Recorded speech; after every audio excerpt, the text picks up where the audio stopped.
তে এই ৰেচিপিটো বনাবলৈ আমি ফাৰ্ষ্ট বনাই লম এস্প্ৰেছো নিচিনা ষ্ট্ৰং কফিটো তাৰ কাৰণে একদম সিম্পল মই 60 ml গৰম পানী লৈছো আৰু এই 60 ml গৰম পানীত মই এনেকে 2 পেকেট নেসকেফে দি পেলাই বনাম আপুনি 1 পেকেটো লব পাৰে মই অলপ ষ্ট্ৰং ভাল পাওঁ সেইকাৰণে মই 2 পেকেট দি আছো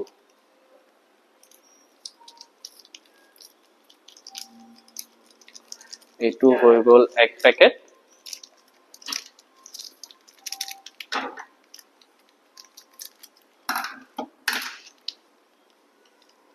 ধুনিয়াকে মই দি ললো দি পেলাই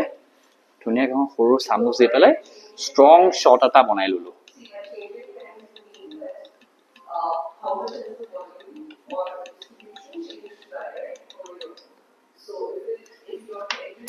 তে মই আকৌবাৰ কৈছো এস্প্ৰেছো শট বনাবলৈ 60 ml গৰম পানী লব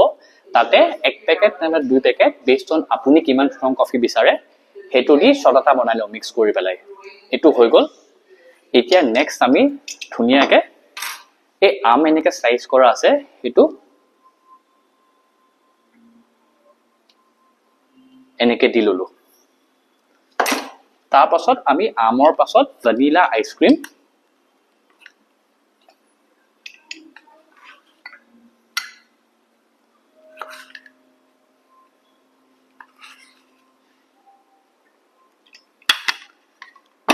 ভ্যানিলা আইসক্ৰিম যিমান লাগে আপুনি হিমান দি লব আৰু অলপমান ডেকোৰেশনৰ কাৰণে চকলেট সিৰাপ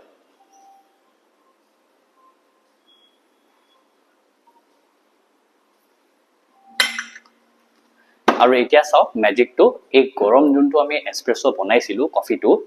হেতু ওপৰত ধুনিয়াকে ঢালি দিও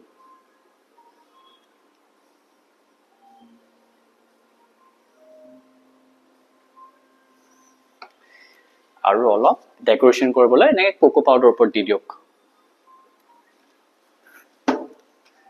সক এটো হৈ গল আমাৰ অসমীয়া এফোগাটো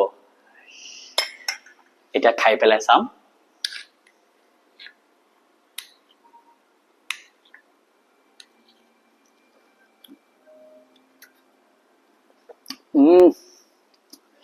বিৰাটে সুন্দৰ এই আইসক্ৰিমৰ ক্ৰিমিনেস আৰু এই ম্যাঙ্গোৰ সুইটনেস আৰু কফিৰে বোল আৰু বিটাৰনেস গুটেটো বঢ়িয়া পাৰফেক্ট কম্বিনেশন আৰু বহুতে ভাল লাগিছে এই গৰম কফি আৰু ঠাণ্ডা আইসক্ৰিম দুইটা মিলি পেলাই আৰু এই ম্যাঙ্গোৰ সুইটনেসৰ সৈতে বহুতে ভাল আপুনি ধুনিয়াকে ঘৰত বনাই চাব আৰু মোক জনাব কেনেকুৱা পাইছে আৰু কমেন্টছত জনাব আকৌবাৰ কৈছো এটো আমাৰ অসমীয়া এফোগাটো